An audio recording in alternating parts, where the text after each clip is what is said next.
Good evening and welcome to Around the 32.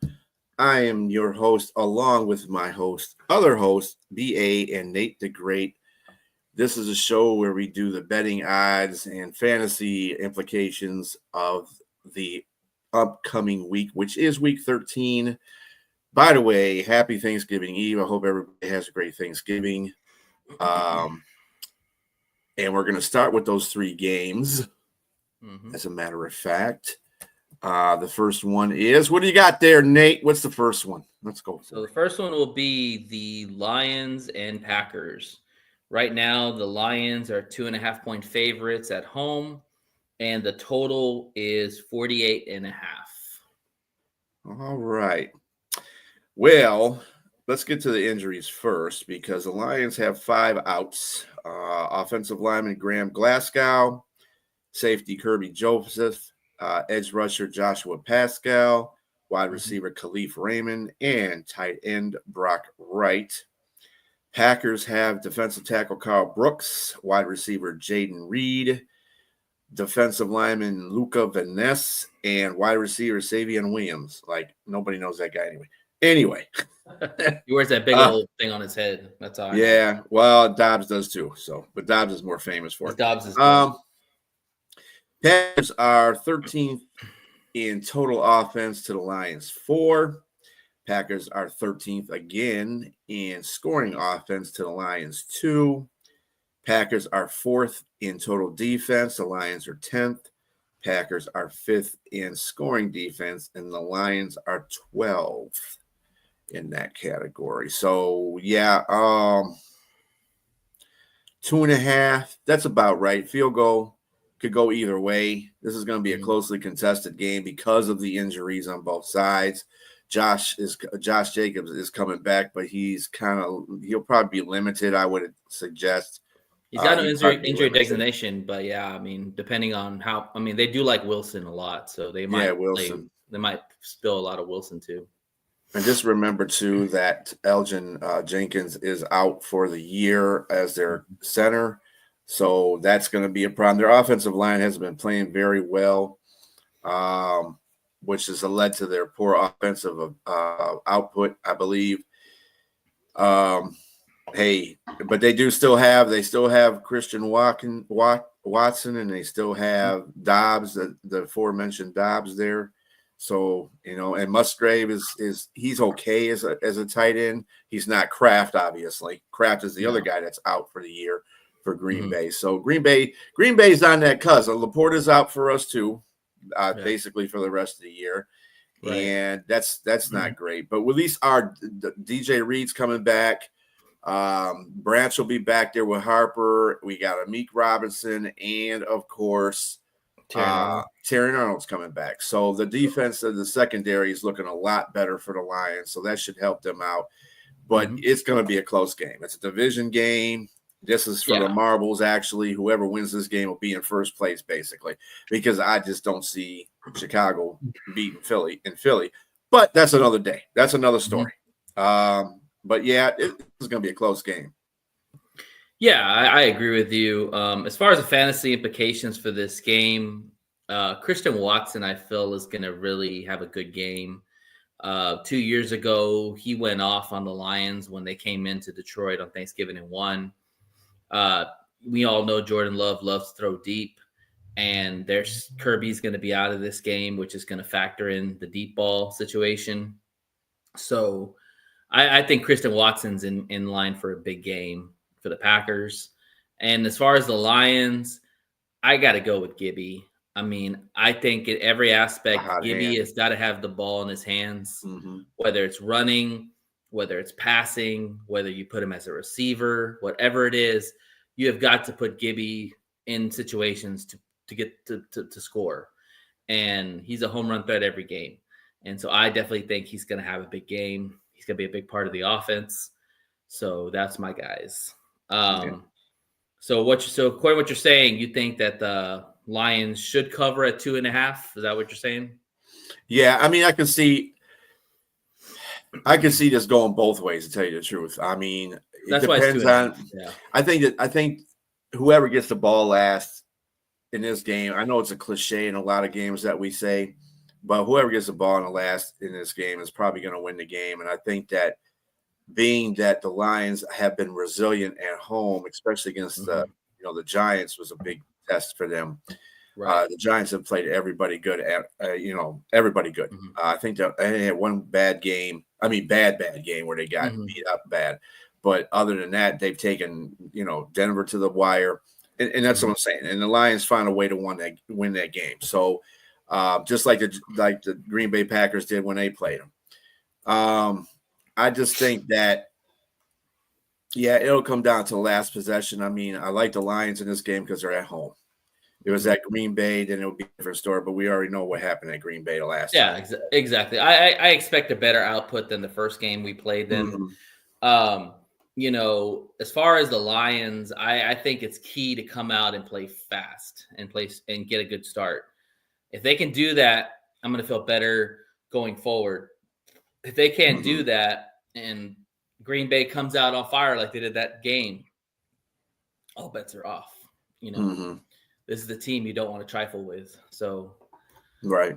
A lot on the line in this game. So it'll feel like a playoff game. The crowd will be wild. It's Thanksgiving. We just found out Frank's coming back. So a lot of juice in the arena. That should light them up a little bit. Yeah. Yeah, I do expect the Lions to come out and play well and win. So I do think the game will be high scoring. So 48.5 probably is around that category. Okay. I don't think it's going to be a low-scoring game. Okay. All right. Moving on to the Chiefs and Cowboys. Right now, the Chiefs are 3.5-point favorites on the road. The total is 52.5, so they expect a high-scoring game. I think it will be too. The injuries I have right now for the Chiefs, well, these are injuries that are playable because they're tomorrow. So, Chiefs tight end Noah Gray is out. Trey Smith is out. That's a big one. A quarterback, Christian Roland Wallace. Nobody knows him either. On the Cowboys, they have an offensive lineman that's out. That's big. Tyler Guyton. So this is going to be, got a guard on one side and a tackle on the other side. So it's going to be nuts with the defenses. But since it's in the Cowboys, and the Cowboys are number one total offense, but the Chiefs are number 5. Cowboys are 4th in scoring offense, and the Chiefs are 9th. Chiefs are better in defense, obviously. They're 6th in defense and total defense. Cowboys are 29th, but they're getting better. Chiefs are 4th in scoring defense, and the Cowboys are 31st. Again, Cowboys are slowly getting better at that. I mean, those numbers are before all the trades. It hasn't evened out yet. I mean, it's matriculated numbers, obviously. They look better on defense on TV. Right. It's just like Baltimore Ravens when their defense started getting better, their numbers started going up, going down as far as offensive. So their averages are going back up. So the Cowboys are doing the same thing. They're not the worst defense in the league anymore. That would go to Cincinnati. But anyway, So what are the Cowboys favorite? Or Chiefs favored by? 3.5. 3.5. And what's the overall? 52.5. Yeah, with the Cowboys offense, I think that's a safe bet. I don't like the Cowboys. I don't like that half point. I do kind of like the Cowboys in this game, though. So okay, I think they're gonna keep their streak going. Who are the fantasy guys you got in this? So for the Chiefs, I said I never take quarterbacks. Well, surprise, surprise. I'm going Patrick Mahomes. I think Patrick Mahomes against that defense really lights it up. I think that's why the total's so high. I could see him at least having about 4 touchdowns, maybe about 50 yards rushing. I think he really, comes out and puts a show on for Thanksgiving. And then for the Cowboys, I probably would go CD Lamb. I think CD Lamb's had some ho-hum games. I mean, he's had 7 drops this year. You know, we talk about Amon-Ra St. Brown's drops, but CeeDee Lamb's had more than Amon-Ra has. And I think this is a good matchup with McDuffie because they're not going to build the double team CeeDee Lamb because you got George Pickens on the other side and he's playing well. So I think CeeDee Lamb's going to get the ball early and often from Dak. And so I think he's going to have a good game. So I would start him. Yeah. I like that. I like that a little bit. Because you also got to worry about Ferguson too. Ferguson's at the tight end. So yeah. True. And he needs to he does need to get his stuff together. CeeDee Lamb. He's got to atone for what he did the first time.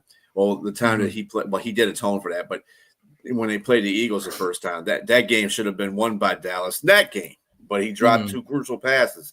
So yeah. And it's gonna be on TV, so you gotta expect that you know, he's gonna come out and play well. So we get to see old crinkly ass Jerry Jones again. So I don't like that half point. If I'm looking at a bet here, I'm probably taking the points of the Cowboys because if this game is won, it's probably won by a field goal. And I like those points with the Cowboys over the Chiefs because I don't think it's going to be more than a field goal win. You know, this game could come down to the wire. So, and they have both good kickers. And I do think it's going to be a high scoring game. So I would it'd definitely go over for sure. Okay. All right. Moving on. We have Cincinnati and the Ravens. The Ravens are 7-point favorites at home. The total is 51.5. Okay. Bengals players that are out are running back Taj Brooks, defensive end Trey Hendrickson for the 80th time, and wide receiver T. Higgins. Notes: Chase is back off his suspension, and has Burrow been activated? Joe Burrow is playing in this game. So he is back. He's back. He's back. Joey B is back. Okay. Ravens, the only guy that they have out for this game is defensive tackle Traven Bryan.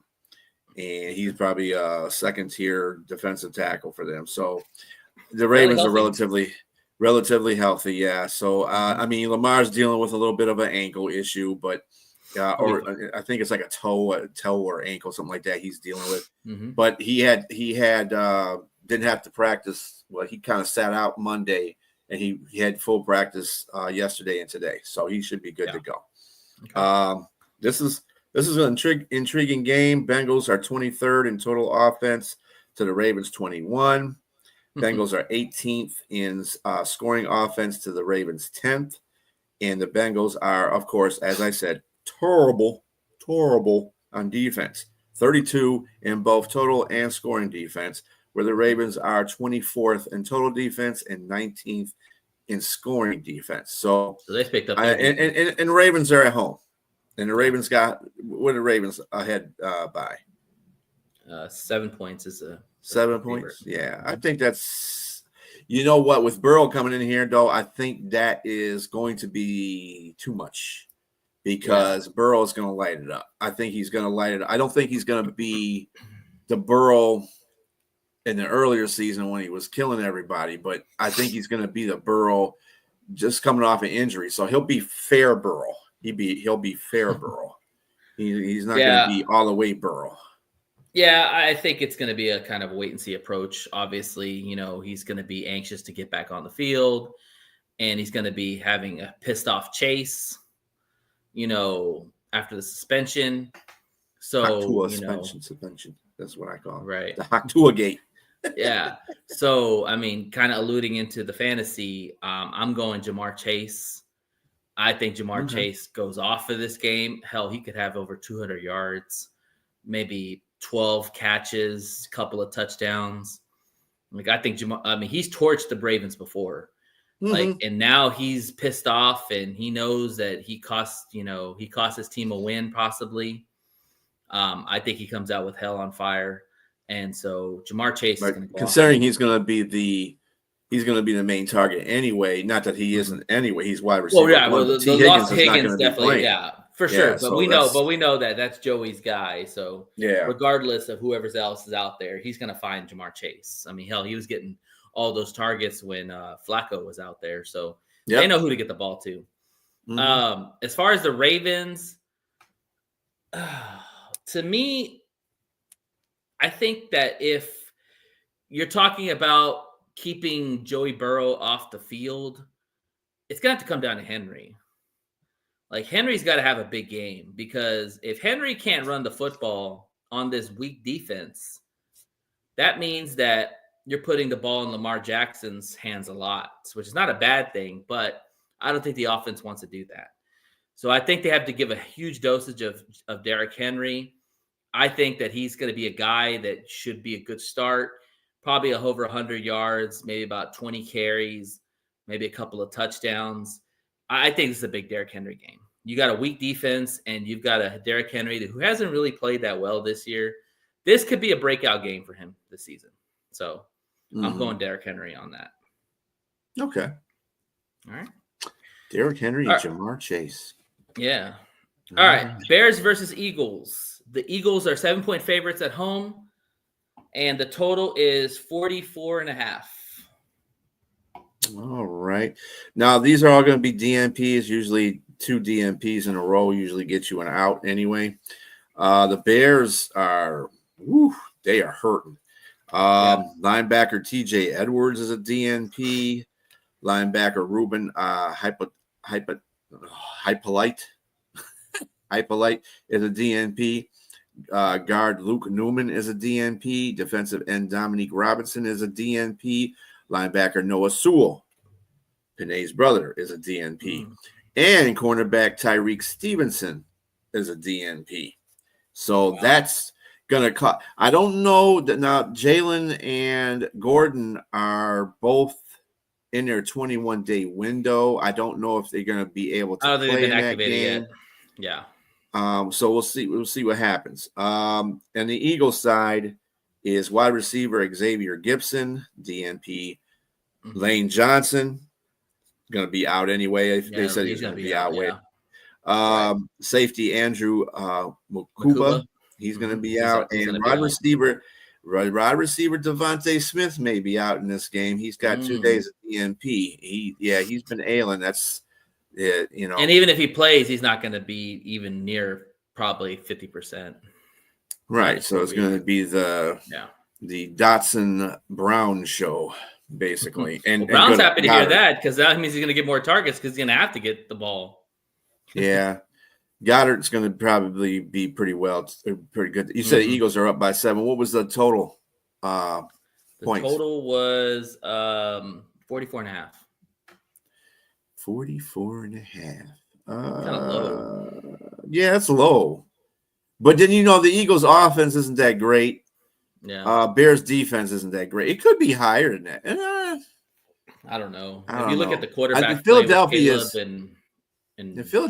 is pissed right now. They lost to. They did what they did, losing to Dallas. It'd be one thing if you lost by a field goal in a highly contested game, but it's like they only played one half, and then that's what happened. So they're probably going to be pissed off. Chicago is riding a little bit high. I'm not sure this is a game that they need to be having under their belt because this is going to show you what Chicago is. I do believe, right? Because the Eagles should take it to the Bears. I think it'll be a higher scoring game, but not particularly that high. I think it'd be like maybe 28 to 24 or something like that. That's high scoring for. I think 7 points is way too much for this game. Yeah, I mean the Eagles aren't beating teams like they should. They've struggled offensively, and the Bears have taken the ball away. And we've seen Jalen Hurts. That offense struggles a lot, and I think the Bears defense can do enough to put pressure on him and take away their receivers. So I'm not either impressed with either one of the quarterback plays. I think Caleb has played okay at times. Jalen Hurts has played okay. I think that's why the total's kind of low. I think I would take the Bears in the points just because I think it's disrespectful to say that the Eagles are 7 points better than the Bears. Bears have been playing well. The Bears have been playing well. Yeah, their They're not- offense is like I said. Okay, I didn't give you that either. The Bears are 6th in total offense to the Eagles 24. They're also 8th in scoring offense to the Eagles 17th. But this is where it gets bad. The Bears are 27th in total defense and 26th in scoring defense. That's bad defense. They need either they need to get these corners back or whatever the hell they need to do. Not having Noah Sewell and TJ Edwards is going to really hurt them. And then now having Tyreek Stevenson on the DNP, that's not good at all, especially with Brown out there. Brown and Dotson. Dotson is sneaky good. He's an underrated receiver for the Eagles. So you got to watch him. The Eagles are 20th in total defense and 8th in scoring defense. They're very opportunistic. So, they might switch this. And one thing about the Bears, their defense is bad, but they lead the league in turnovers. So they're opportunistic in that sense. But the Eagles actually cash in a lot of that stuff. So we'll see what happens. It's going to be two of the most, the opportunistic defenses here going against each other. But yeah, I mean, 7 points. I don't know, man. 7 points, it might be just right for me. But the one thing too, we also got to understand about with the Bears is that Caleb, even though he's played okay, he hasn't turned over the ball a lot. Now he's had opportunities to get the ball turned over, but he hasn't done that. Eagles are opportunistic when it comes to defense, so it's going to be interesting, And on top of that, the Bears do. I think you ought to be. I think you should go with Nate. Don't take the over. Yeah, I would go under. Because it could go either way. But then also too, the thing about with the Bears is that they're one of the top rushing teams too, and the Eagles are one of the top defenses in stopping the run. You saw what they did to Detroit. So if they take away the run and you put the ball in Caleb's hands, it's gonna be tough. Yeah, and it's in Philadelphia too. Yeah, that's a tough place to play. But Chicago's used to playing outdoors anyway because they have an outdoor stadium themselves. So it kind of evens the playing field up, at least in that opportunity. I just think that Philadelphia, while to me they're not the greatest team at their record, they are better than Chicago at their record. And so that's why I would take that. And I wouldn't take the over on the Eagles, Elizabeth. I think this comes down to, honestly, this comes down to a lot of field goals. I can see a situation where this is like a 6-3 or 9-6 game most of the time. Maybe one scores a touchdown or something like that. But these two teams ain't just going to come out and put a bunch of points up. That's not their game. So, all right. What you got for for fantasy? For the Bears, I am going with. It's a tough matchup for the Bears. I'll go Caleb Williams.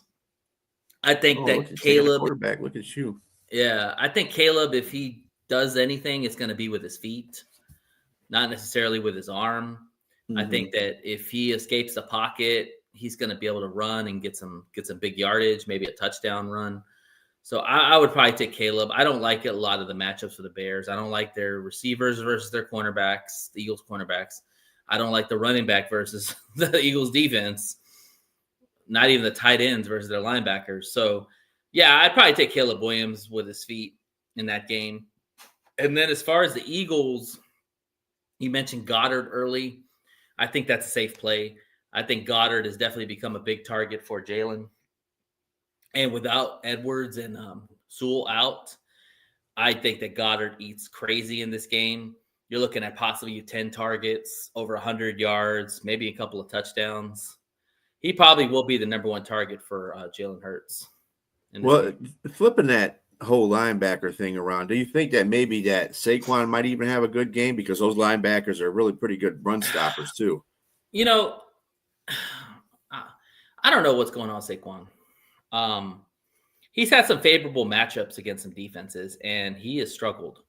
And I think that it's a combination of the way defenses are playing Saquon and they're not respecting Hurts' passing game. But also, too, Saquon ran really well last year. And I just think that, when you have a running back that runs a lot the year before, you get tired legs the next year. Mm-hmm. And I think that he's struggling with that a little bit. I think this is more of a game where Jalen Hurts is going to make the intermediate passes. That's why I think that Goddard makes a lot more sense. If Saquon does play well, I think it's going to be more in the screen game, or getting those that running back on those linebackers, whoever the backups are. That's where he could really eat. As far as running, I mean, he might be good for a big run, but I don't know, man. It's really crazy how Saquon's just kind of like declined really quick. Maybe it's a Super Bowl hangover. I don't know. I mean, he's could be the getting up play there in calling age. too. Yeah. The offensive coordinator is not very good in the first place, so that might be part of it as well. I'm not saying it can't. It's not all him. It's probably Saquon as well. I don't know. Mm-hmm. Yeah, it's a Madden thing. And when running backs get up to the age 30s, that's when they start declining. Mm-hmm. And they worked him out last year. Like he was the workhorse. He was the bell. He was he was the bell cow. And they got what they wanted. They got their ring. He got his money. Mm-hmm. Everybody's happy. Now you got the effects of last year or this year. Like he didn't have a lot of recovery time, and defenses are keying in on him. It's been a very disappointing year for Saquon. There's no doubt about it. But there's still more football. Maybe he gets it going. We'll see what happens. All right. Niners versus Browns. The Niners are 4.5-point favorites on the road. Total is 36.5. Talk about a low-scoring game. Yeah, that would be. Yeah, I mean, look, the Browns have the number 2 total defense against the 49ers, 22nd, but you couldn't tell because the San Francisco 49ers are playing above their pay grade right now. As far as the defense is concerned. Yeah, Salah's got cylinders. Their offense is sneaky too. I mean, their offense is number 10 in total offense and 15th in scoring offense. So you got that little factor going on too. People are not, because of the quarterback play, basically. Notwithstanding Monday night's game, of course. Can't be throwing 3 interceptions on any team. Panthers, I don't know what happened to them, but they didn't take advantage of that whole situation. That was an ugly game. 3 interceptions too, and you can't do that. It's pretty. It was his first game back, wasn't it? It was what? Was that his second? Yeah. Second game. Okay. Second game back. Second game. The Browns are 31st in offense and 29th in are 31st in total offense and 29th in scoring offense. I don't know if Shedeur makes that much of a difference. Hopefully, he does not hold on to the ball. He's still got that offensive line that both Flacco and Gabriel got punished behind. So I think the thing about Shedeur, in his case, to make a case for him, he is more athletic than either one of those guys, and he can get away from that. The part is, don't hold on to the ball or take stupid sacks. And that's something that Shedeur has shown over the course when he's played. So, if he can limit that stuff, and, both the bookends for the 49ers are out for the year. Mm-hmm. So that'll help them out a little bit without too much pass rush. Like, again, the Browns are second in total defense and 13 in scoring defense. 49ers are 22nd in total defense and 11 in scoring defense. Of course, we all know about Myles Garrett. Right. Myles Garrett is a beast. He's on pace to break the Michael Strahan sack record and shatter it. Yeah. And he already broke the Browns sack record total. Yeah. For the year. Yeah, that dude is the real deal. He's showing that, I don't care who TJ Watt is, because that's usually his competition this time of the year. And it's not this year for sure. But in saying that, now just let the people out there know that it's Wednesday and these are Sunday games.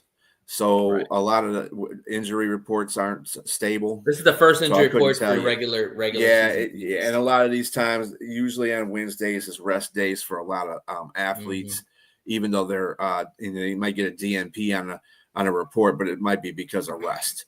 So just to let you know, I don't have a complete breakdown of injuries on these games.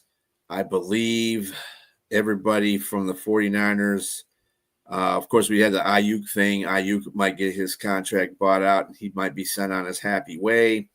Other than that, I think everybody is pretty much healthy. I didn't see anybody that was out or have a reason to be out for either side, actually. So we'll see what's going on. But yeah, I think those guys are pretty much healthy. What is who's got the advantage in this game? You mean fantasy wise? Well, no. What was the Or just over? in general? Oh, yeah. So I think 4.5 is a lot for the Niners. We saw Brock Purdy play on Monday night. Did not look very good. He's going to play a better defense, and you mentioned Myles Garrett. So he's going to be under a lot of duress.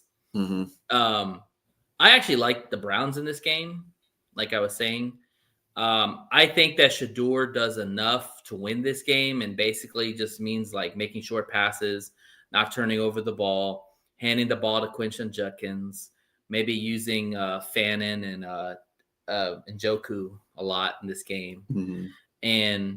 And I just think that they're going to bring a lot of pressure on Brock Purdy, and I could see Purdy struggling in this game. So, if I'm making a bet, I take the Browns and the points. I think that's an easy play. I don't like the Niners to cover it all. I don't think they're going to win. So even if I did like the Niners, I still wouldn't like them at the 4.5.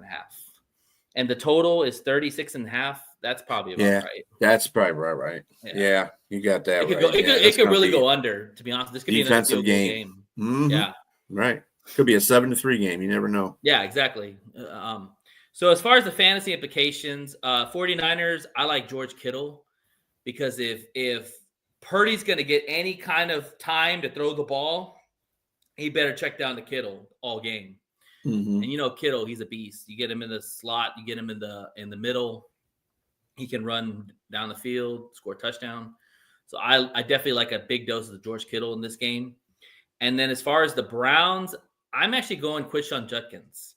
I think that they're going to try to involve Judkins early and often in this game because if they can find a way to run the football consistently or get him in the flat, get him in screenplays, that's going to help Shador out so much because Shador needs a running game. You do not want Shador drop backing and throwing the ball 40 times.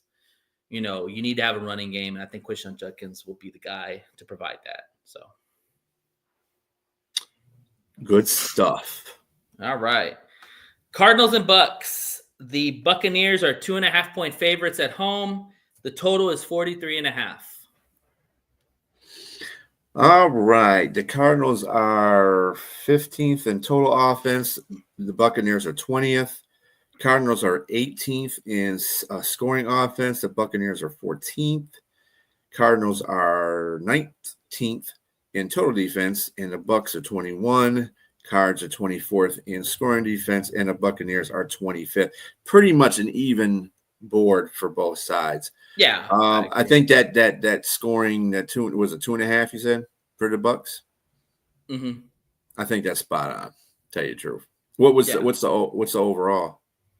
The total is 43.5. 43.5. Yeah, I could see that. Maybe a little bit. I think it'd be a little bit over.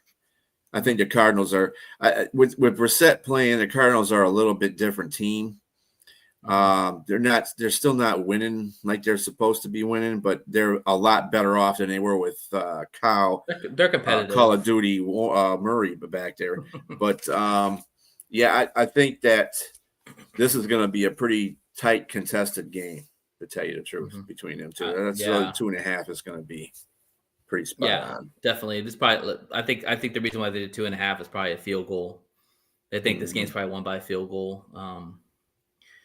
Talk to us about the injury report because I think a lot of people want to know what's the situation with. The only thing that I see, the only thing that I can tell you is that Godwin will be playing, so that's going to help the Bucks. There was some talk about now. The only thing that might be a concern is Baker Mayfield. That AC he had the injury, and Teddy Bridgewater may start maybe it's questionable. Game time decision. It sounds like it's going to be. I don't see doubtful yet. And of Just course, throwing shoulder, right? he's got DNP, but of course that could be just a Veterans Day sit. The Cardinals I'd on the sit other Baker side. on this game, but that's me. Yeah. The Cardinals, I believe that is this the third game for Harrison? He's on IR, right? Yeah, I think So he's got another this is couple his games. third game. I think he's got 2 more games to go. But I would Michael Wilson is good pickup. Of course, McBride is good to go. I don't think they have any significant industry, although I did see Bam. No, Bam was fine too. I didn't see him go down in the injury report either, so he is good to go. Okay. And of course, Brissett's good to go. So the majority of the teams are healthy. Like I said, it's just a hit and miss with Baker Mayfield, and Godwin's coming back. So Yeah, I think the way the line's going here, 2.5, they're probably projecting Baker to play. I'm assuming it could go down if Baker doesn't play. Like I said, personally, for me, that injury looked pretty bad. I would definitely sit him out a week. You know, I think this is a game where you could actually win with Teddy Bridgewater because you've got weapons around him. Like you said, Godwin's coming back and all that. That's going to help. Urban may be coming back too. Irvin's possibly coming back. So yeah, I think that it's doable to win this game. And as far as the total, yeah, I think it could easily go over. I think both teams could really put some points up. Jacoby Brissett's played pretty well at the quarterback position. Todd Bowles is definitely going to try to dial up the pressure like he always does. As far as the fantasy implications, you kind of alluded to Michael Wilson. Michael Wilson's been on a tear right now lately. He's a target monster, they call him. He has gotten every target, even out-targeted Michael McBride, which is crazy. He's playing really well. He's going to go against McCollum or I don't know who the other cornerback is, but McCollum's their big guy. So I like that matchup. I think that Michael Wilson definitely could put up some good numbers. I mean, he's been out of his mind. Like he's over 10 targets a game. He's near 100 yards. He's had a touchdown. Like the guy's just kicking ass right now. So I would definitely put Michael Wilson in there for the Cardinals. And for the Buccaneers,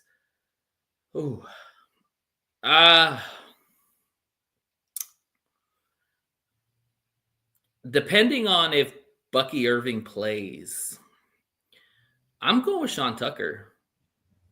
I mean, he didn't have a good game last week, but this is a good matchup for Sean Tucker if Bucky Irving is not going to play or he's going to play like limited snaps. Sean Tucker's a good play. Like he's been really good for the Bucs. Like they found another 1-2 punch in their running backs. He's outplaced White, and he's a big back.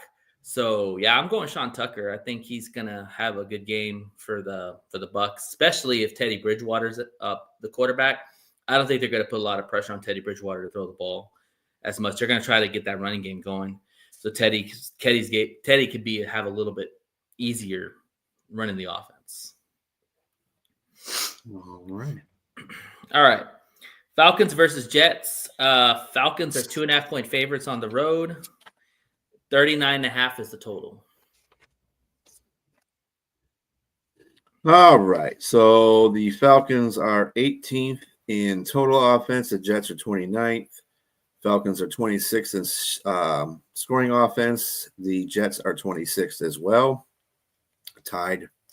And the Falcons are 16th in total defense. The Jets are 14th. Falcons are 15th in scoring defense. The Jets are 26th. Again, this seems to be kind of a little bit off kilter, even more for the Falcons than it is for the Jets. But it is in New Jersey. It's in the Meadowlands. The Jets do play pretty good defense, even without the 2 players that they gave away. What are they, 1-2 now? On the road, or 1-2 since the trade, and they've been playing pretty good every game. So it's not like they haven't been in any of the games. So, what's the? And I don't have an intro. Drake Drake London's not playing. Right, he's out. He was out. Penix, of course, is out for the rest of the season. So we got Kirk Cousins starting. Assuming For Fields the Jets. Well, no, I think they're going to stay with Tyrod Taylor. Yeah, Tyrod Taylor. I think that's what AG wanted them to do, is stay with Tyrod Taylor. Everybody's still pretty much healthy on that front. Isn't Wilson out? Garrett Wilson's out, Wilson right? He's on might IR. be coming back. Yeah, that's right. He is on IR. So they're going to be down two of the receivers there, two big time receivers there. Yep. Who's got the advantage? Falcons? Well, I'll be honest with you. From a betting standpoint, I definitely wouldn't bet this game because this game could literally go both ways. I think 2.5 for the Falcons is very generous because the Falcons have not looked good at all. And I don't trust Kirk Cousins. They stink. But on the other hand, the Jets, I don't trust Tyrod Taylor either, and especially when his best weapon is Wilson is out. As far as the total, God, this could be an ugly game too. This could be a low-scoring game too. I mean, honestly, whoever gets 10 points might win. I mean, both offenses are putrid. I think it might be a little bit. If it goes over, it's because Atlanta has exploded on the offense. If it's under, it's because the Jets are playing really good defense against Atlanta. So I would say the only advantage in this game is the Jets at home. If this was in Atlanta, it'd be a different story. Right. But this is in New York. Jets have been competitive. They just can't finish games. So I would say the advantage is the Jets because they're playing at home. Excuse me. From a fantasy implication, you mentioned Drake London being out. That's a huge weapon that Kirk Cousins is not going to have. So I would look for Bijan Robinson to have a pretty good game through the air and through the ground. I would say at least about maybe 150 scrimmage yards, a couple of touchdowns maybe. He should be featured in this offense early and often. I don't think they trust Kirk Cousins to drop back and throw a lot in this game. Right. Just hand the ball to Bijan. Obviously, with Quentin Williams being gone, that defense is a lot more lighter in the interior. So I think Bijan has some good opportunities to break some runs. And as far as the Jets, I like Breece Hall. I mentioned Wilson's out. Again, Tyrod Taylor, you don't want him throwing 20, 30 times a game. So I think a lot of Breece Hall is going to be in play. AG's got to get that running game going. I mean, he saw the successful in Detroit when the Lions were good. They ran the football, and so you've got to control the clock and you've got to keep the other team off the field. So Breece Hall, give him a heavy dose of Breece Hall, over 100 yards, probably 20 carries, maybe a touchdown or so. So I definitely think it's going to be the Breece Hall, Bijan Robinson battle. That sounds good. Yeah. All right. Jags versus Titans. The Jaguars 6.5-point favorites on the road. The total is 41.5. All right. The Jags are 16th in total offense. The Titans are 32nd. They're the Cincinnati Bengals of the offense. Jaguars are 12th in scoring offense. Titans did improve in this area because they were 32nd last time. They are 30th in scoring offense. Moving on up. Jaguars are 17th in total defense. Titans are just miserable at 26th. Jaguars are 16th in scoring defense, and the Titans are 29th. It is in Tennessee, and sometimes they do play well in Tennessee, depending on whatever way the wind is blowing. But Jaguars, and this is a division game. On top of it, Jaguars have just about everybody playing, except of course for wide receiver from LSU. That dude is out, and Thomas, Brian Thomas, and then but they still have, they got Myers from the Raiders. So he's been playing pretty well. He's been playing pretty well. And then you got, of course, and then Hunter's out for the Jaguars too. He's out for the rest of the year. And Etienne has been playing pretty good. He's been doing better because I think most of the offense is running through the running game right now. So he's been doing a pretty good job. As far as the Titans are concerned, like everybody's kind of injured on that. I think Justin Simmons is playing. He's playing. Yeah, Jeffrey Simmons is playing, and then Cam Ward. I mean, they don't got anybody to throw to. So I mean, there's no injuries, but you might as well say there's injuries. It's like the whole team stinks right now. Yeah, and they said Jacksonville is a what? How many point favorite? 6.5 point favorite. That's actually pretty good because Jacksonville is a very funny team. They are. Sometimes they're flip flop. They're Jekyll and Hyde like a mug. And this is a division game too. I think 6 points is good for them. 6.5. It might even go lower. Yeah, it might even go lower. Mm-hmm. But I would pinpoint that at 6.5. Yeah, this is another game. Yeah, this is another game I'm staying away from if I'm betting. Mm-hmm. This could go really ugly for Jacksonville if Tennessee decides to wake up and actually learn how to play football. You mentioned division game.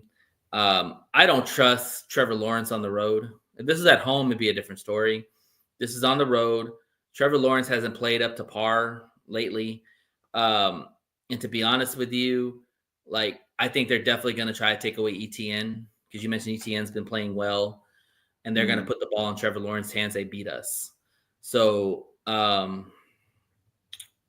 far as the Titans, Cam Ward's shown flashes of getting better. The problem is he has nothing around him. Let's just be honest. He has no weapons around him.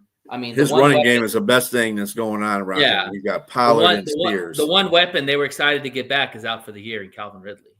Mm-hmm. So they definitely need to get him some help in the draft for sure. They want this guy to succeed. As far as fantasy implications for the Jags, I probably would go Trevor Lawrence in this game because I think he's going to have to do something with his arm. And I just don't trust ETN against. I think they're going to bottle up ETN. And so I think Trevor Lawrence, throws a couple of touchdowns, hopefully not a lot of picks. I don't expect a lot of high numbers from him, but I think he'll probably be the driving force of the offense because they're dealing with injuries themselves. Like Brandon Thomas is out. They still got Ingram. No, they don't have Ingram. I keep thinking they have Ingram still, but he's on Denver. Who's the other receiver they have outside of Brandon Thomas? I'm missing. Who? For who? You mean for Jaguars? Jaguars. The guy they got from Jacoby Myers. They got Jacoby Myers. Right. And then they got who's the other receiver they got? Hunter's out. They got our dude. That was playing in Detroit, Tim Patrick, yeah. And he's been playing really good. He's been getting some good catches. Yeah, so I think Trevor Lawrence, if he's going to have success, is probably going to be through the air. I think they're going to really try to bottle up ETN. And as far as the Titans, man.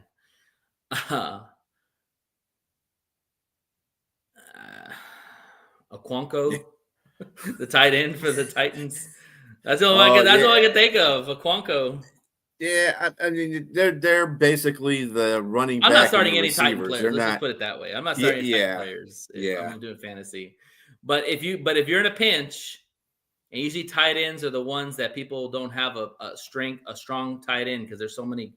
They're so good. They're so handful of really good tight ends from a fantasy standpoint every week.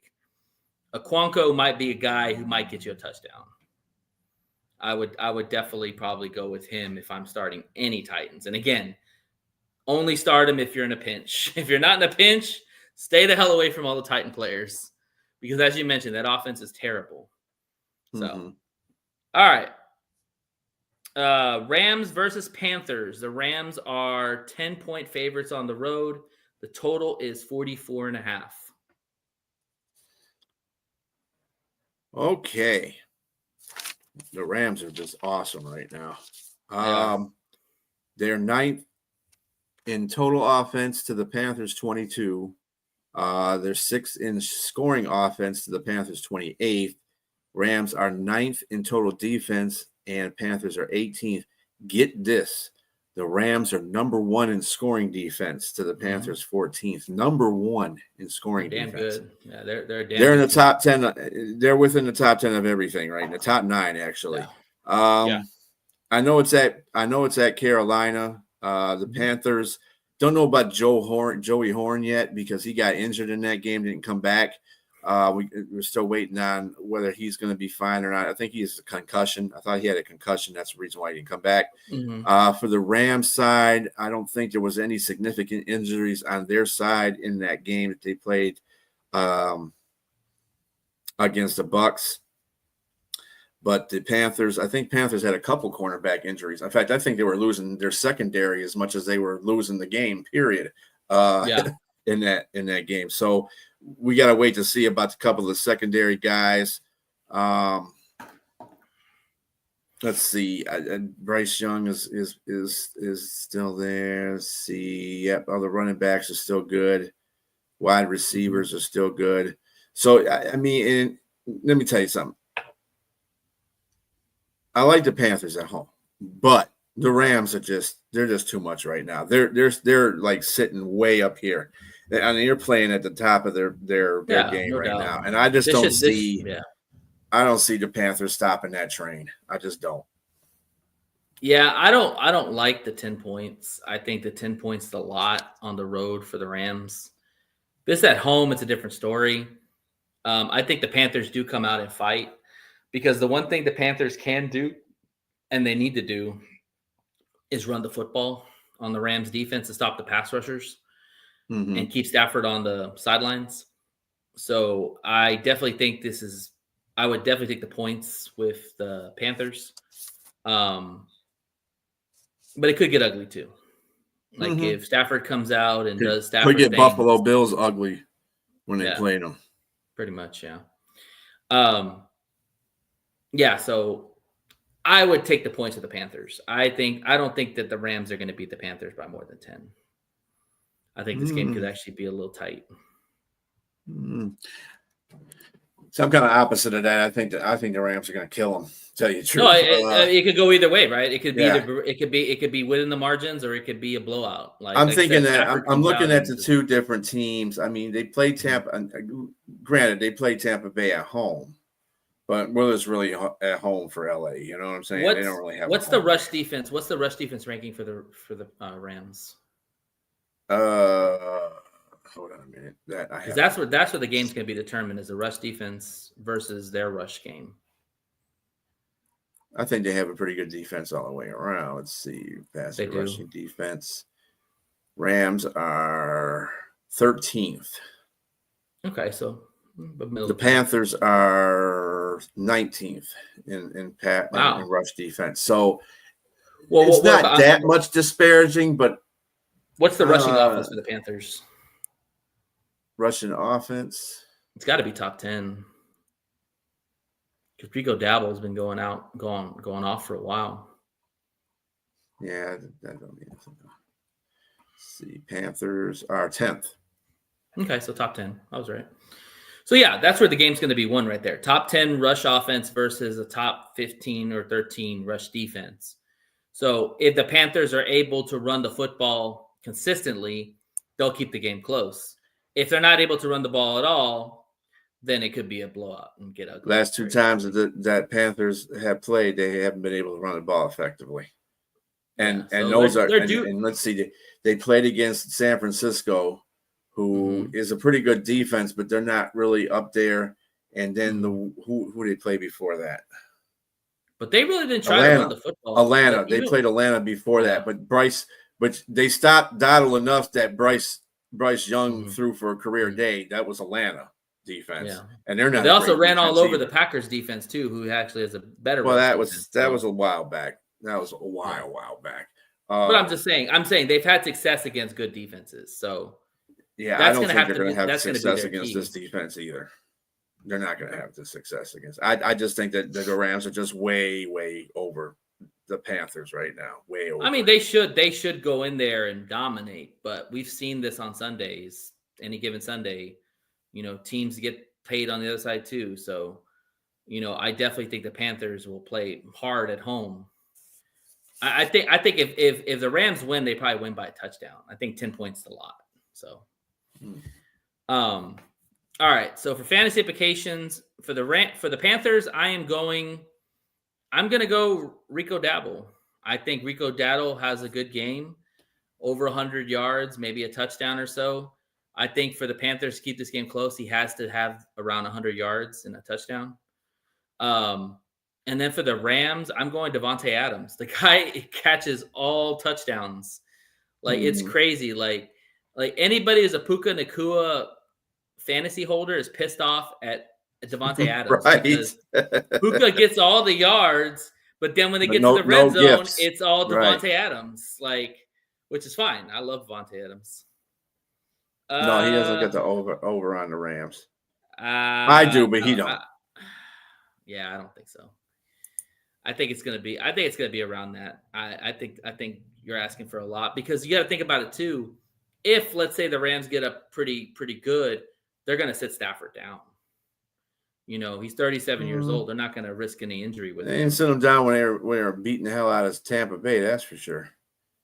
So, I mean, everybody, true. You kind of make assumptions on what old football is like. This isn't over. This is new football. They're going to play all day. They don't give a damn anymore. These players don't give a damn. Coaches don't give a damn. You're going to play all the game. I mean, the only way I see him sitting down is if Panthers don't score and they're up 35-0 or something like that. Then I can see. Yeah, that's what I'm saying. If it gets the only way he sits down if it gets really ugly early. Yeah, it gets ugly. And the Panthers don't show any life. But so that's why I'd stay away from the over on that. I think 44 is about right. So yeah. So I'll take Devontae Adams with the Rams. I think he gets another touchdown, maybe 2. And Dowdle with the Panthers. Gotcha. And Dowdle with the Panthers. Yeah. All right. Okay. Saints and Dolphins. The Dolphins are 5.5-point favorites at home. The total is 42.5. All right. This game seems to be kind of even. The Saints are 26 in total offense. The Dolphins are 25th.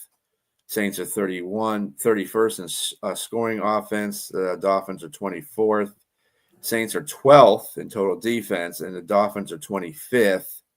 And the Saints are 22nd in scoring defense, where the Dolphins are 21st. What is the line on that, by the way? For the Dolphins, 5.5. 5. Wow, 5.5. They're giving them 5.5 over the Saints. Oh hell no. Yeah, I'm not taking that line. But anyway, let's see. For the Saints, yeah, everybody should be good for the Saints. Chris Olave should be fine in this game. Kamara might be iffy because he had got an injury in the last game. He was out. It's a big loss to play. Tyson Hill is still playing. Taysom Hill is playing. And Shook has been playing pretty good too. And for the Dolphins, I think everybody's pretty good there as well. Of course, Tyreek Hill is still out. Jalen Waddle, he's been waddling through the season. He can been hurt here and there. He's been banged up pretty much. The running back, that's your boy, Chain. Chain has been doing pretty well. So I think that I think this is, and you said the Dolphins got 5.5. No, hell 5.5. Dolphins. Yeah, that seems like a lot. That seems like a lot. Yeah. No. What's the over? What's the overall total? It's 42.5. I can count it. Again, this is another game I'm staying away from. I think this might go over a little bit. I think the offenses are good enough to win the game. I mean, put up some numbers. The defenses are just but 5.5. Really? 5.5? This is a really bad quarterback game. Like 5.5 versus Tua. Yeah. No. 5.5 is no.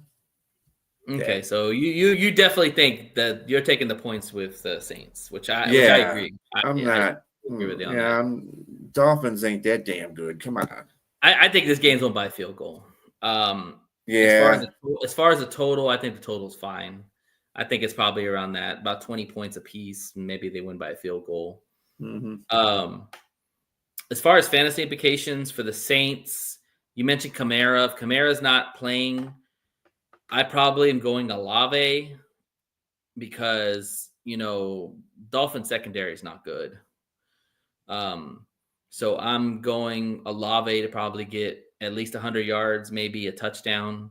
He'll definitely be a big target monster for this game. I think Shuck will find him early and often. And then, of course, the Dolphins, I got to go my boy A-Chain. A-Chain's been tearing it up all year. He'll get at least about 150 scrimmage yards, a couple of touchdowns. I mean, the guy's lightning in a bottle. Like, he's a running back that nobody ever talks about. He is killing it this year for the Dolphins. And he is their offense, basically. I mean, you mentioned Waddle. Waddle's kind of come on since Tyreek Hill got hurt, but A-Chain is their offense. Like, everything goes through A-Chain. So, yeah, I'm going A-Chain for the Dolphins. All right. Moving on, Texans and Colts. The Colts are 4.5-point favorites at home. The total is 44.5. All right. This is going to be a real funny game. It's a division game. The Texans are 19th in total offense to the Colts number 2. Texans are 21 in scoring offense to the Colts 1. Now flip this. Texans are number 1 in total defense to the Colts 22. And the Texans are number 2 in scoring defense to the Colts number 9. So you kind of flipped it a little bit on both sides. The Texans probably will not be with C.J. Stroud. He's still struggling with that concussion protocol. If you're still listening, Liz, give me a sign on that one, because I heard today that there's a possibility that Stroud and Petrie might play Sunday. Yeah, Petrie. So that line, if Stroud plays, that line's probably going to drop to at least about 3.5, maybe even 3. So then you're talking about more of a field goal game. So tune in on that. Yeah, and on the side of the Colts, I believe everybody is pretty much healthy.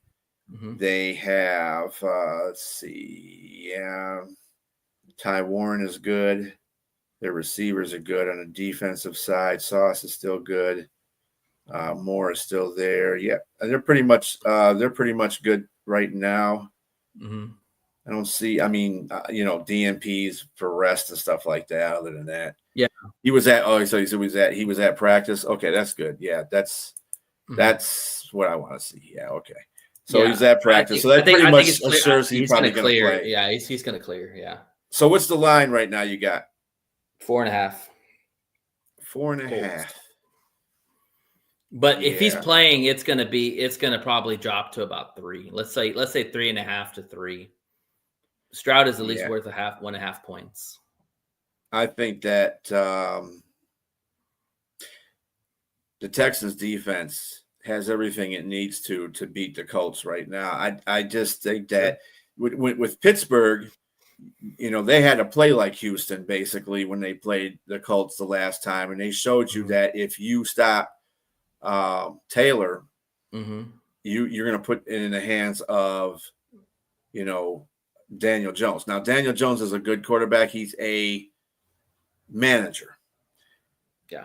You put him in a situation where he has to win a game or the game is on his shoulders, he's not going to be able to do that. So I really believe that Houston, I'm taking Houston in the points, because I don't see Colts winning that game. I think the Colts are on a downward buzz. Yeah, I think if you're making a play on this game, I'm definitely taking the points with the Texans because of the defense. I think this could be a very defensive kind of game because the Colts can put pressure, and they have their defense is solid.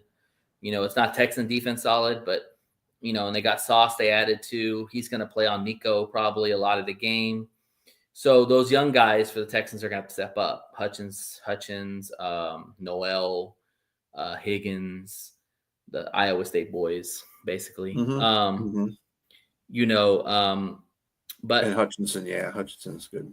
but the Colts can. I mean, the Colts still have one of the top offenses there. They can still put up points, and they don't do it with a lot of flashy players. I mean, Jonathan Taylor is probably their most flashiest player, but Warren's a dude. Pittman can play.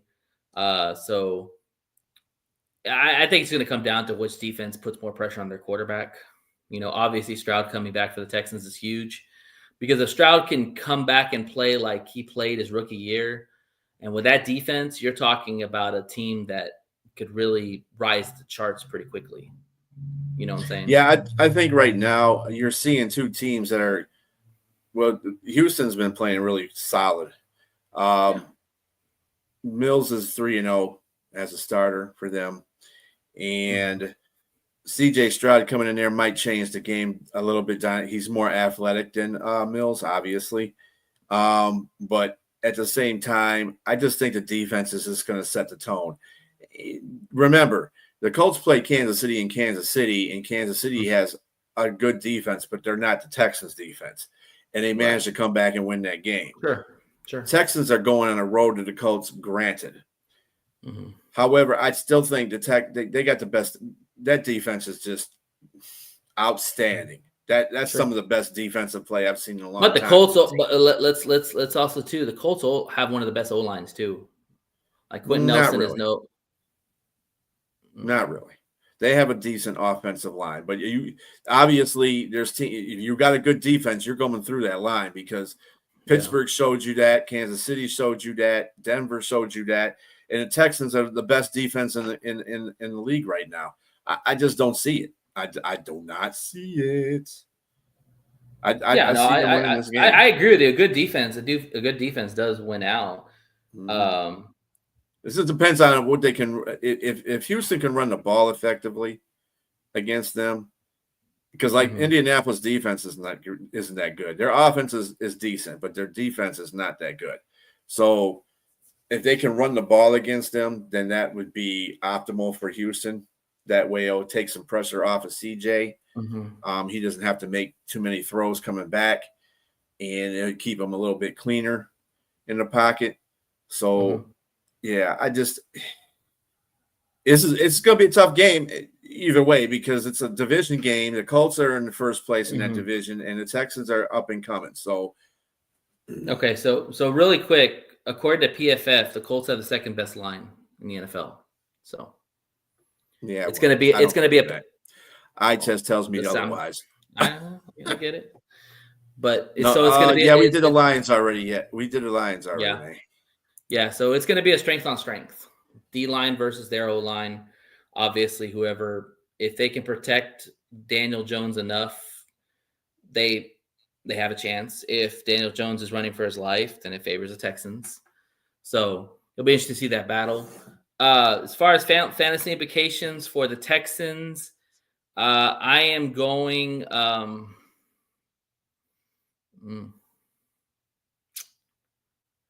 I don't think Nico's going to have a good game. I think Sauce is going to lock up Nico.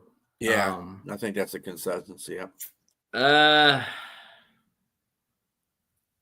I guess Xavier Hutchins. I mean, he didn't make a catch the last game, but you know what? I'm going Kirk. Never mind, forget it. I'm going Kirk. I think Christian Kirk has kind of found his mojo a little bit, and I think that he's gotten some trust from Davis Mills, and I think that if Stroud wants to be successful, he needs to find Christian Kirk. He's a good slot receiver. He's a guy who's reliable with his hands, especially with Nico probably locked up by Sauce. Kirk's going to have a good opportunity to go against whoever the other cornerback is. I think it might be Tre'Davious Ward, I think is the other guy they have. So I like Kirk for the Texans.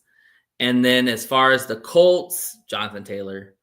Like I said in my pick'ems, I have the Colts winning this game. I think Jonathan Taylor is going to find a way to run on that defense. And if he has success running on that defense, that's going to make Daniel Jones' life a lot easier. Yeah, we're forming the same opinion on that whole situation about Nico because Sauce is going to be on him. So it's going to have to fall into different hands. Yeah, as one far of as the young offense guys is is gonna have to step concerned. up. One of the Yeah, young dudes, Hutchinson, one of Kirk, the Iowa State boys. Schultz, somebody. Schultz is a possibility, yeah, for sure. I do like Franklin for the Colts on the linebacker. Mhm. So that could be a tough matchup for Schultz. That's why I'm saying I'll take probably Hutchins, opposite of Nico, because I think Nico's going to draw a lot of attention from Sauce. So, all right, let's move on. Vikings and Seahawks. The Seahawks are 11.5-point favorites at home, and the total is 41.5. Yeah, the line This game moved. is hilarious. Vikings are 28th total offense. Seahawks are 7th. Mm-hmm. Vikings are 25th in scoring offense. Seahawks are 3rd. Vikings Mm-hmm. are 11th in total defense. Seahawks are 7th. Mm-hmm. Vikings are 18th in scoring defense, and the Seahawks are 7th. As far as injuries concerned, J.J. McCarthy will not play. It'll Yep, be up to Roseman will Mac. play. Yep, Mm-hmm. yeah. And he'll be playing. That's why the line moved. JJ was questionable. I think he'll still play. It is on Sunday, so we don't have too bad. It's a longer time, but he was on the injury report, so we got to watch him. I feel Addison bad for is Jetta, man. fine. Yeah, Hawkinson is fine. Yeah. Both the running backs are fine for the Vikings. Their defense is relatively healthy. I think Grenard, what's his name? Grenard or whatever his name. Yeah, Jonathan Grenard. Grenard. Mm-hmm. Yeah, he'll be playing. So they'll have a full complement pretty much of their defense. Seahawks, Walker was downgraded to questionable, so keep an eye out on him. Mm-hmm. Darnold will be fine. Charbonnet, he'll be fine. Of I'm course, gonna step away for JSN. 1 sec, boss. I'll be right back. All right. JSN's going to be fine. And let's see who else will be all right in that game. Oh, and they got Rashid Shaheed, so he should be fine. Rashid Shaheed, yeah, he'll be fine. And then of course you got your tight ends. I don't know if Bo's coming back. He should be coming back soon, but the Seahawks offense should be all right. Defensively, I think they are getting a couple of their corners back sooner than later. Looking at this right now for you guys. Let's see. Seattle. What do you got as far as injury report is concerned for the Seattle Seahawks? That's not what I want to see. Let's see. You all. And we got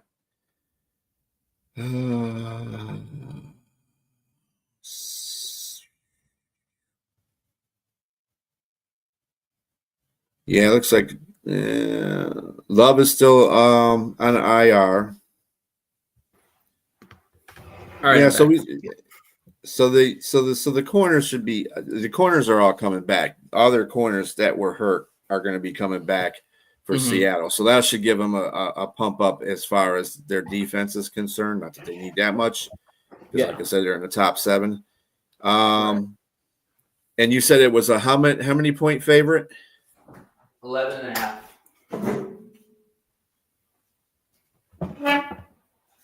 Yeah. JSN is a dog. I got him in 2 of my leagues, and he's keeping my one fantasy league up, and the other one He's the best. He's the best it. receiver this year, hands down. Yeah, nobody's right playing now. better than him. Yeah, nobody's playing better than him right now. This game, I'll tell you, this game's gonna get ugly really quick. Yeah, I think so. It is too. Yeah, and it's in Seattle too. This could be like a 30-0 game by the first. Nothing quarter. is favoring Vikings in this whole matchup. Yeah. Nothing. No. And let's be honest, even if JJ McCarthy was playing, I still would think it's going to get ugly because JJ McCarthy has not showed anything. Right, exactly. I think Max will actually play pretty well. I like Roseman. I was a big fan of him in preseason. But yeah, against that defense, Mike McDonald's going to have him running for his life. And they can't really run the football consistently. Yeah. Yeah, so I'm definitely taking the cover on this for sure. It could get ugly very quickly. Yeah. For the Vikings. Yeah, take the over, bro. Take the over. Yeah, because I mean the Seahawks literally put 40 points by themselves. Yep. And then maybe the Vikings get spotted like And 7 defense points, can help 3 them out too. points. If they pick up, if True. they do like they did the last game, one of the games they had at home where they picked up 2 fumbles and scored. I mean, that's why I have them as defense in my fantasy too. So they as can far as score. for fantasy implications, I'll probably take Addison because I think that they're going to try to take away Jetta for the most game. And I think Addison's probably a safe play for this game because I think if he gets a touchdown, it's probably going to be Addison that gets it. And he has ability to make big plays. And then as far as the Seahawks, JSN. I mean, JSN could literally have 100 yards by the first half. Like, and Minnesota's got no secondary right now. Exactly. And also, too, Sam Darnold, this is a revenge game for Sam Darnold because Sam Darnold got thrown to the curve, and now he's like, okay, now you're going to see what you should have had in me. So, yeah, I expect him and JSN and Darnold to connect early and often in this game. So, yeah, give me JSN. All right. Bills and Steelers. The Bills are 3.5-point favorites. The total is 46.5. You got the Bills with the number 3 total offense to the Steelers 27th. Bills are 5th in scoring offense to the Steelers 11th. Bills are 13th in total defense, surprisingly enough, to the Steelers 28th. The Bills are 17th in scoring defense to the Steelers 20th.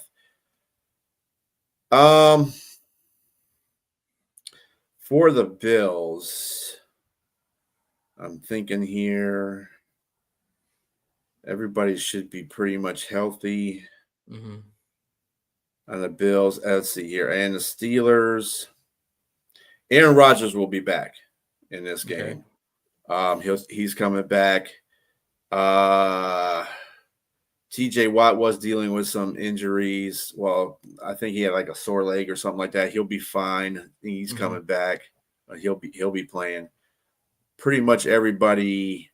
Oh, you know what? There's one guy that I wanted to see that was Hayward. I think Hayward was out last Cam game. Hayward? I don't know. Yeah. Oh, okay.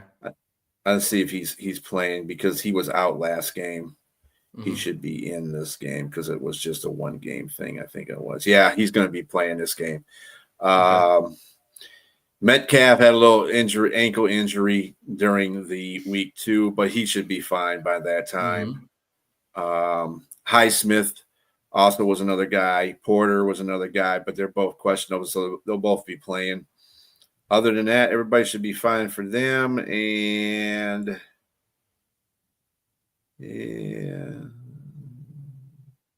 pretty much everybody for the Bills too. Kincaid will be playing. Hairston will be back. Bernard, he went out with an injury last game, but he was out for the rest of that game. But he's back. He'll be playing in this game. So the relatively healthy lineups for both. They will be playing in Pittsburgh. I can't say Pittsburgh plays better in Pittsburgh because sometimes they do, and then sometimes they don't. Like the instance with the Colts, they played really well, but they've played bad before too. So I mean, I don't trust this defense as far as I could throw them. So the Bills are coming off a bad loss. Well, in their mind, it's a bad loss to Houston. So the Steelers. Yeah, I think this is one of those games where it's like it's a must-win for both sides. I mean, the Steelers are fighting off the Ravens right now for the playoffs or for that division, and Burrow's back now too, and they still got to play him again. And then as far as the Bills had a horrible loss against the Texans, and so they need to rebound quickly because they're losing their spot with the Patriots right now. The Patriots lead that division. So this is a must-win for both teams. So I like the Buffalo Bills. I think the Buffalo Bills cover in this game. I think Josh Allen really comes out and plays well. They got Cooks now. They got the other Cook. I think Kincaid might be back. Is Kincaid on the injury report, or is he good to go? No, he's good to go. Okay, so Kincaid coming back is huge because Josh Allen loves Kincaid.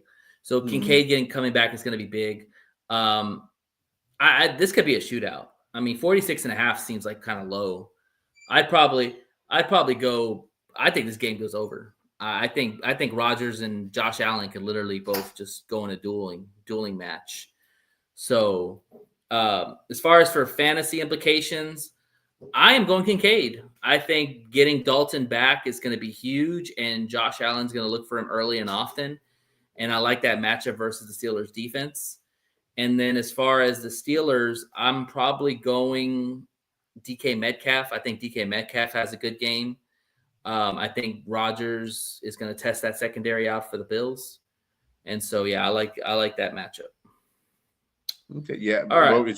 We agree that Bills are probably going to win that game, right? Yeah. They should. If they don't win this game, it might be. They're done. They're done. Yeah. They don't win this game because they got to win every game because right now. The West has 3 teams that are still vying for playoff seeds, and then now the North has become more competitive with the Bengals and the Ravens. So yeah, and then New England is basically running away from the pack. So they got to keep winning until they get to a spot where New England has a rough patch or something like that, and they can catch up to them. They got to keep winning games. Exactly. But anyway. Yeah. All right. Raiders versus Chargers. Chargers are 9.5-point favorites at home. The total is 40.5. All right. The Raiders are awful in offense. They're 30th in total offense. Chargers are 12th. Raiders are 31st in scoring offense. The Chargers are 20th. Raiders are a little bit better in defense, although not lately. They're 14th in total defense. Chargers are 5th. And the Raiders are 23rd in scoring defense, and the Chargers are 10th. Chargers will be playing at home in SoFi Stadium. Raiders, let's see what we got here for the Raiders. Here we go. All right, for the Raiders, everybody, Tucker's playing, Crosby's playing, Meredith's playing, Mayer's playing. They don't have a very long. Their list is real short as far as players that are hurt. They don't have anybody really hurt. For the Chargers, Hampton has just opened his 21-day window. Yeah, I saw that. Yeah, so he'll be back soon. He'll be back soon. That's good. But they still are without Slater and Alt, the 2 tackles. So that's going to hurt them a little bit. Other than that, they don't have a very big injury report, just that those 2 tackles are a very big part of that injury report. But they're good as well. They're playing in LA. The Raiders have been stinking it up lately. Division game. It's a division game. I don't care. I think that the Chargers. What's the line on this game? 9.5. Oh yeah, that's a lot. It is a lot because the Raiders. We had this against Denver, and the Raiders played, and they kept it real close with Denver. So Matt Max is going to go off. You know that. Yeah, he's going to go off in this game. I'm going to go the under. Okay. Yeah, I think I would definitely take the Raiders in the points division game. The Raiders have been somewhat competitive. They just can't finish games. Both teams are really struggling offensively. I mean, Herbert's just running for his life every game. I mean, he's one of the most hit quarterbacks and most pressure quarterbacks. I mean, when you lose both your tackles, that's what happens. Max Crosby's not going to have any sympathy for you. He's going to raise hell the whole game. So, yeah, I definitely would take the Raiders in the points, and I definitely think it could go under. I don't think it's going to go over. Like I said, both offenses are pretty bad. And the Raiders just fired Chip Kelly and replaced him with Greg Olson, former Lions assistant. So he is now the OC of the Raiders. So we'll see what happens there. As far as fantasy implications, I am taking Brock Bowers for the Raiders. I think if you're taking any Raider, it's probably going to be Brock Bowers. He's one of those tight ends that you got to set it and forget it kind of guy. You just set him up there and see what happens. And then as far as the Chargers, I'm probably going Ladd McConkey. I like Ladd. I think that put him in the slot.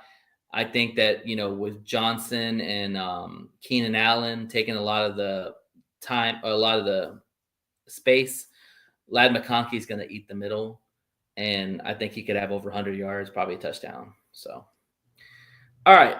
Broncos and Commanders. Broncos are 5.5 point favorites at home. Total is 43.5. Broncos are 14th in total offense. Commanders are 17th. Broncos are 15th in scoring offense. The Commanders are 23rd.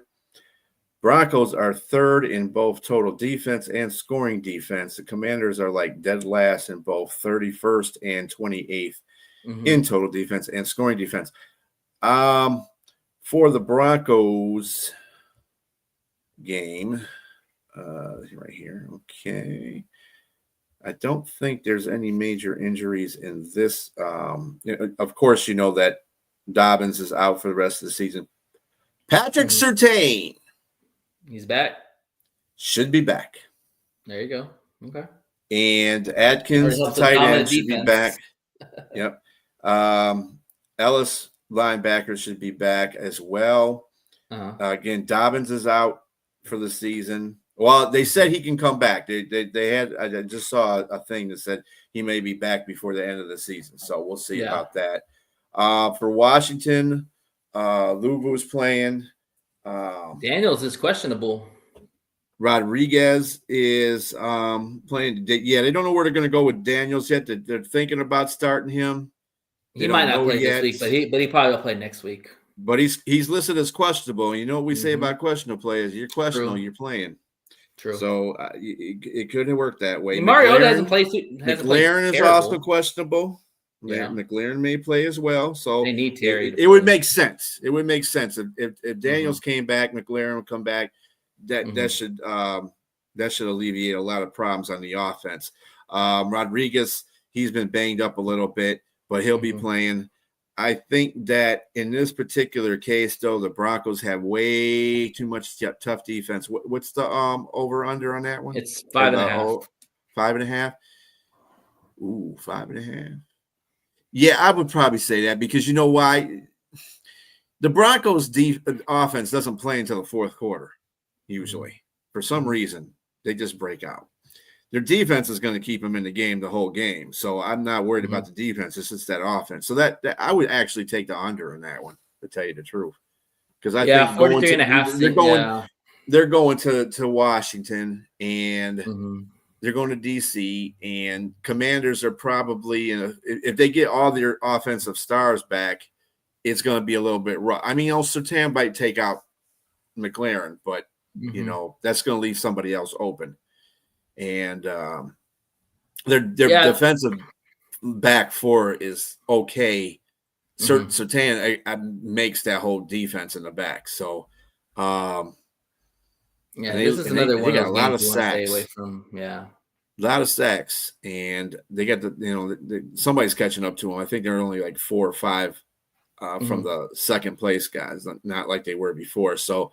But they still 46 sacks is still a lot of sacks. And the Commanders' offensive line isn't the greatest. Right. I think 5.5 is a lot. Yeah, I think so too. I think that the Commanders put up a fight, and like I said, this probably is a field goal game. I just don't trust Bo Nix, man. Bo Nix has been hit or miss in games, and we've seen him do nothing for 3 quarters and then turn it on the fourth quarter. The Commanders, they play hard at times. I don't think that they're going to be outmatched by Denver by any means. I think I would take the Commanders in the points. Again, I would stay away from this game. And I probably agree with you. I think the under is definitely in factor because, again, I don't trust Bo Nix. And more likely it's going to be Mariota versus that Denver defense. Yeah, good luck with that one. As far as fantasy implications for Denver, I am taking Sutton. I think that if Bo Nix connects with anybody, it's probably going to be Sutton. He's kind of been quiet this year, but I think he's gonna find him for this game. I think he'll be a target monster. And then as far as the Commanders, I probably would take Rodriguez. You said he's supposed to play, right? Yeah, he's a big bruising back, and I think that no disrespect to Bill, but Rodriguez is kind of cut into Bill's carries. And I think that Rodriguez probably, if you're starting a commander player, I probably would start Rodriguez. He'll probably be good for a touchdown or so like that. So, all right. Cool. And finally, the last game on the schedule, we have the Giants and Patriots. The Patriots are 7.5-point favorites at home, and the total is 46.5. Giants are 11th in total offense to the Patriots 8. Giants are 22nd in scoring offense to the Patriots 7. Giants are 30th in total defense. Patriots are 8th. Giants are 30th in scoring defense, and the Patriots are 6th. Note, the Giants got rid of their defensive coordinator this week. They did. Yep. After the Lions game, obviously because they're 30th in defense. They've blown leads. Yeah, that's what leads to 30th in defense because their offense isn't too bad. Dexter Lawrence, I think he had a problem in that last drive that the Lions had where they scored a touchdown immediately in overtime. He wasn't in that play. He was on the sidelines. You say he was in the bathroom. He was hurt. He was hurt. Okay. Yeah, so elbow injury, big deal. But he'll be back in. Deontay Banks will be back in. Paulo Adebo will be back. Debo. The other cornerback, Adebo will be back. Also Adebo. Yeah. Also Thibodeau. Thibodeau Thibodeau will be back, and Dart will be back, hopefully. Okay. And that looks like that's it for the Giants. The Patriots, we all know that Will Campbell went out for the rest of the year. Well, he's on IR. Well, he's on IR. Yeah. Other than that, Tavai is going to be back. Tunga is back. Yeah, I mean, they ain't got really anybody else. The only person out is Darius Harris. He's a linebacker. He's going to be out, but they don't have any major injuries except the Will Campbell one. Obviously, that's a big injury. Yeah, I mean that's a protector for Drake May. Yeah, I think this is a lot of points for the Patriots. I think the Giants. We saw how Giants were competitive with the Lions. I think with Jackson Dart possibly playing, he's always got that electrifying factor of his legs and making plays. I definitely like the Giants with the points. This game could go over. I mean, 46.5. I think the Giants could put up the points. I really do. I mean, hell, they put up 27 against us, and the Patriots, Drake May can light it up himself. Getting Thibodeau back is definitely huge for the Giants because that puts another pass rusher along with Burns on Drake May. So that's why I think it could be a back and forth type of game. Is that what you're kind of thinking too? Yeah, I mean, I think it's going to be. I think the Patriots are going to ultimately win this game. Yeah, but I agree. I think they should win this game. Yeah. I think that the Giants are going to make it very competitive, though. Like they've always made all these games. They've made all these games competitive.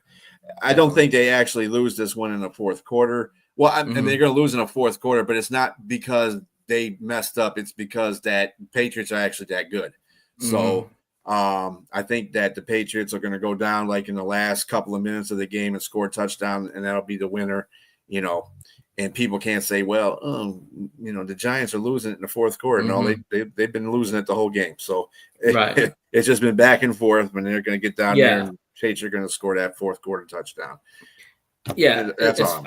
I kind of agree with you. Like, I think we both agree that it's going to be a close game. As far as fantasy implications, I'm going with Jackson Dart for the Giants because I think he is the offense. He's going to make plays with his legs and he's going to make plays with his arm. He's going to definitely electrify that offense and give some juice to it. And then with the Patriots, I'm going Travion Henderson. Travion Henderson's been really good lately. Kind of a little bit of a hiccup last week, but I think he gets back on track. He's just a speedster. He's a guy you want to get in space. He'll probably be good for about 100-something scrimmage yards. And a touchdown. So, Yeah, give me Travion Henderson for fantasy implications, and should be a good game. I'm actually haven't seen a lot of the Patriots play, so I'm always intrigued to watch them because I do like Drake May. Mm-hmm. This will be a good matchup because their D line, if Dexy's is good and they get Thibodeau back, Burns is always a solid. They could make Drake May's life a living hell in this game. So that's why I think we Well, both that's agree it's going to be and I close. like it. I like your fantasy pick with Travion Henderson because he's just as fast as Jameer Gibbs. And Oh, absolutely. that one thing about the Giants defense, they've been giving up a lot of runs in their middle. So they're a bad run defense. They're good pass defense, but they're not a very good run defense. And I think with his speed, he's about the same type of back that Jameer Gibbs is, although Jameer Gibbs might be a little bit bigger, maybe I would have to say, because I think Travion's a little smaller, but he's fast. That's and I think speed is going to kill you. Right, so and he hits one hole, it's gone. Right, and I think they have to run the football because with Will Campbell being out, they're going to put a lot of pressure with Burns and Thibodeau on May. So you're going to have to run screen plays. You're going to have to run between the tackles, kind of the same way Detroit did, because they to elude that pass rushing, you have to run the football, and that's what they were able to do. And I agree. If you get Travion Henderson in a gap, you ain't catching it. It's gone. So. Bye. Yeah, that's exactly. So, but speaking of that wraps up our Week 13 analysis for each of the games. I hope that you enjoy each and every one of them. Happy Thanksgiving to everybody and their families out there for tomorrow. Watch your 3 games that you got to watch, the traditional Thanksgiving games, especially Detroit and Dallas. That have been traditions for a long time. And then we have to throw in the third game, which is the Ravens and the Bengals. Right. So, and they're all going to be good. Great. They're all going to be good games. I mean, every single. This is the first time I've seen Thanksgiving with 3 games that were all good. Last year, The year before that, it was kind of. Well, it's always a good game when the Lions play, but yes, correct. Well, yeah, when they win. But anyway, they won last year. Dallas was horrible last year, and they had a Thanksgiving game, and that showed the reason why they were horrible. But I think this year they're picking it up.